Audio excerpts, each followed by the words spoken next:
Hola, bienvenidos al segundo episodio de este podcast. Oigan, muchas gracias por el recibimiento tan bonito de ese primer capítulo. Me sentí muy querida y bienvenida y con toda la motivación para pues seguir con este proyecto tan bonito. El tema de hoy, pues lo que hablaremos en este capítulo, me emociona demasiado y yo creo que estoy muy segura de que en casi todos los capítulos voy a decir esto y que me emociona, pero realmente este me emociona bastante. Incluso tengo un tatuaje respecto a este tema y me emociona y sé que les va a emocionar en parte a ustedes porque lo voy a abordar de una manera bastante interesante. Esto es Reflexionando en voz alta. El aleteo de las alas de una mariposa se puede sentir al otro lado del mundo. ¿Han escuchado este proverbio chino? Bueno, todo empieza en 1952 cuando un escritor de ciencia ficción llamado espero estar pronunciándolo bien, Ray Bradbury, escribió un cuento que se llama El ruido del trueno. En este cuento estamos en el año 2055 y hay una empresa llamada Time Safari. Esta empresa ofrece viajes en el tiempo. Ya en ese entonces, pues en el año 2055 ya se puede viajar en el tiempo. Entonces, esta empresa ofrece viajes de turismo al pasado, en particular a unos 6.000 millones de años antes, es decir, en la época de los dinosaurios, para que los turistas puedan ir y ver a los dinosaurios. Resulta que esta empresa está empezando, entonces abre como una especie de convocatoria para unas cuantas personas que hagan esa prueba piloto, ¿no? Que vayan y prueben y hagan el primer viaje al pasado a ver a los dinosaurios, a ver pues cómo funciona todo. Resulta que el protagonista del cuento, que se llama Ekel, siempre ha sido muy fanático de los dinosaurios, desde muy chiquito. Y gracias a una amiga le comenta la convocatoria que hay, él acepta y evidentemente pues se hace real el viaje hacia el pasado para el ver a los dinosaurios. Antes del viaje se le recordó a los primeros turistas que tuvieran mucho cuidado en ese viaje. Únicamente se podían mover por algunos caminos permitidos y no podían interactuar con nada del ambiente, es decir, sí podían ver los animales y poder ver la naturaleza, pero no interactuar con nada de ello. Estos primeros turistas y el protagonista aceptan las normas y emprenden este viaje. Supuestamente iban a una zona donde solamente habían dinosaurios herbívoros, claramente por seguridad. Pero sucedió algo extraño. Eccles, el protagonista, que es tan fanático a los dinosaurios, empezó a ver como una especie de garras que sabía que no eran de un dinosaurio herbívoro, sino de uno de los mayores depredadores. Efectivamente, era un tiranosaurio rex. Este dinosaurio súper depredador fue a perseguir a Ekel. Entonces Ekel corrió para salvar por su vida y pudo escapar. Afortunadamente no pasó absolutamente nada y el man llegó vivo. Cuando volvió a las instalaciones y otra vez hicieron pues ese viaje de regreso, él tenía un presentimiento negativo. Él sentía que algo iba a pasar. Cuando volvió al mundo real, cuando volvió al 2055, pues sus intuiciones tenían razón. No era para nada lo mismo, no era el mismo 2055. No era la misma ciudad, no era el mismo lugar. La evolución del mundo era completamente distinta. Rompieron la temporalidad, el futuro de la Tierra y de la civilización humana. ¿Pero por qué? Que él no entendía absolutamente nada. Empezó a revisar su ropa, si había realmente llevado alguna hoja o no sé. Y cuando revisó su bota en la suela, había una mariposa atascada, una mariposa muerta que había matado mientras corría escapando del depredador. Evidentemente, se llevó una mariposa del pasado, desde la época de los dinosaurios hasta el 2055. Y la simple muerte de esa pequeña mariposa condenaron a la humanidad. Y así es como este autor de ciencia ficción cerraba el desenlace de un cuento que se convertiría en el comienzo de una teoría científica que nos hace cuestionarnos las bases del universo. Tal vez se estén preguntando por qué les estoy hablando de este cuento y ya te contaré por qué. Justo este proverbio chino que te comenté al principio, el aleteo de una mariposa puede sentirse al otro lado del mundo, fue esa inspiración para este cuento. Que justo el significado de este proverbio y en general del cuento es que los pequeños sucesos deciden el destino de las personas. Y resulta que este cuento de ciencia ficción no resultó siendo tan de ficción. 9 años después de haberse publicado el cuento, en 1961, llegó Edward Lorenz, un matemático que estaba investigando todo el tema de las predicciones meteorológicas y del clima, y llevaba algunos años investigando sobre este tema para predecir a mediano y a largo plazo, porque en ese entonces solamente se podía predecir el clima a unos cuantos días.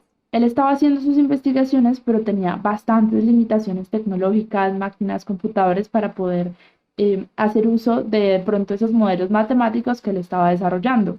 Ojo, esto que te estoy contando ya no es un cuento, es la realidad.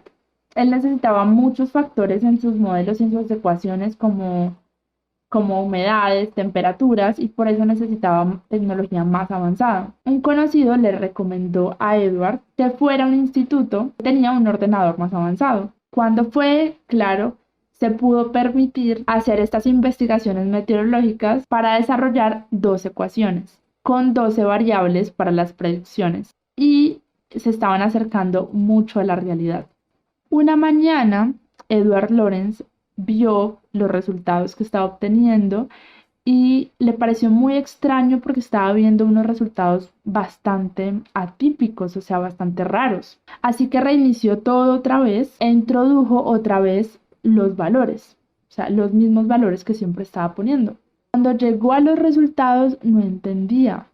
La nueva ejecución que hizo, o sea, el nuevo intento que hizo, empezó a divergir por completo. El resultado era completamente diferente al anterior y había ingresado los mismos valores iniciales con el mismo modelo. O sea, no tenía mucho sentido. Eran las mismas simulaciones, pero diferentes resultados. Entonces, claro, él empezó a dudar de que o el ordenador estaba dañado o sus modelos también estaban malos. Una compañera de su equipo, que se estaba dando cuenta de lo sucedido, le preguntó cuántos decimales había agregado en la primera simulación, a lo que Edward le dice 6.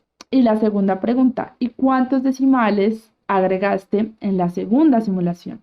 A lo que Edward responde 3. Así que a pesar de que se habían sido los mismos valores, realmente no, porque había quitado 3 décimas por cada valor. Había sido un cambio súper pequeño, pero esto derivó a unas predicciones súper distintas, a unos climas súper distintos. Pero entonces sí funcionaba el modelo.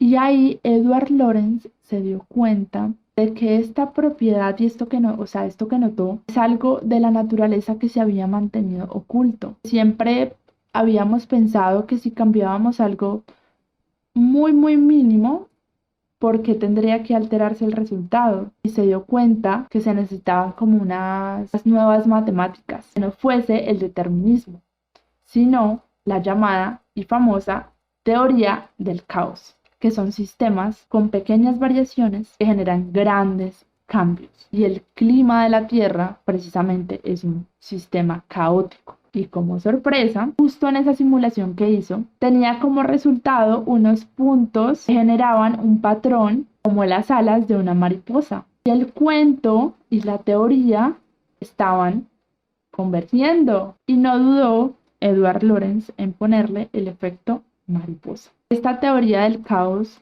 realmente ha cambiado nuestra comprensión del universo. Después de una década, Edward Lorenz realizó una charla sobre esto y abrió su charla con esta pregunta. ¿Puede el aleteo de una mariposa en Brasil provocar un tornado en Texas? Porque pequeños cambios en condiciones iniciales pueden generar muchos cambios en los resultados. Esta teoría del caos no solo la vemos en el clima, también en otras situaciones y ámbitos, como en el movimiento de los astros, en el comportamiento de la bolsa de valores, donde una ligera fluctuación puede causar una crisis en el mercado. Estamos acostumbrados a navegar por la incertidumbre del caos. Esta teoría a mí me parece que nos hace sentirnos importantes en un cosmos donde nos vemos tan insignificantes. Porque el efecto mariposa no nos dice que toda acción pequeña va a causar un impacto gigante, pero sí nos dice es que cualquier decisión puede cambiarlo todo. Todo lo que hagas, por muy insignificante que parezca, va a cambiar el futuro de una forma u otra. En el pasado, las decisiones que tomaron las personas en el pasado tejieron el presente que ahora estamos viviendo. Así que todas y cada una de las decisiones que tomamos perdurarán en el tiempo. Así que esas pequeñas decisiones, así nos parezcan insignificantes, serán los pilares sobre los que las futuras generaciones se construyan. Así que de alguna manera podríamos decir que todos vamos a vivir para siempre, porque todos jugamos un papel en el universo. En este caos, nadie ni nada es insignificante. Y este caos es lo que le da sentido a la vida. Todo y todos dejamos una huella. ¿Saben qué es lo más curioso? Que cuando yo empecé a leer de la teoría del caos, de las ecuaciones y todo ese tipo de cosas, pensé que el cuento había sido, digamos, consecuencia de esta teoría del caos, que había sido la teoría del caos una inspiración para el cuento. Pero cuando leí más al respecto, que no tenía ni idea, realmente primero fue el cuento, primero fue el proverbio y después esta teoría del caos, donde ese proverbio y esa esencia del cuento en 1952 son metáforas para explicar esta teoría. Y ojo, la teoría no dice que realmente un aleteo de una mariposa vaya a causar un, un terremoto en Japón o algo similar, no, sino que realmente las pequeñas acciones pueden generar cambios abruptos. Así que sí, por eso me gustan tanto las matemáticas y este episodio me lo disfruté demasiado hablándoles. Hay mucho más para hablar de ahí. Realmente hay más cosas que podríamos hablar del cuento. Creo que hay una película al respecto, pero no me la he visto. Podemos hablar más y más también de la teoría del caos, de las ecuaciones, de cómo funcionan, de más ejemplos, pero creo que en esencia era lo que yo quería compartirte. Y de que deja realmente una, podría decirse, enseñanza muy interesante, es que cada una de nuestras acciones tiene un valor importante, no solo en otras personas, no solo en nuestras situaciones cercanas y del presente, sino en el futuro. Todo esto escribe y teje las comunidades posteriores y el futuro. ¿No les parece eso increíble? Esto es todo por el capítulo de hoy. Les voy a dejar en la descripción del video de YouTube un poquito más de información sobre el cuento, sobre dónde pueden leer sobre la teoría, algunos libros al respecto también, por si les interesa. Y les agradecería un montón que si me están viendo desde YouTube o si están en Spotify, pum, se migren a YouTube y me escriban qué les parece este tipo de contenido, que si quieren hablar de algo en particular, coméntenme, me encantaría escucharlos y hablar al respecto. Y espero que se hayan disfrutado este capítulo tanto como yo. Un abrazo y nos vemos en el próximo episodio.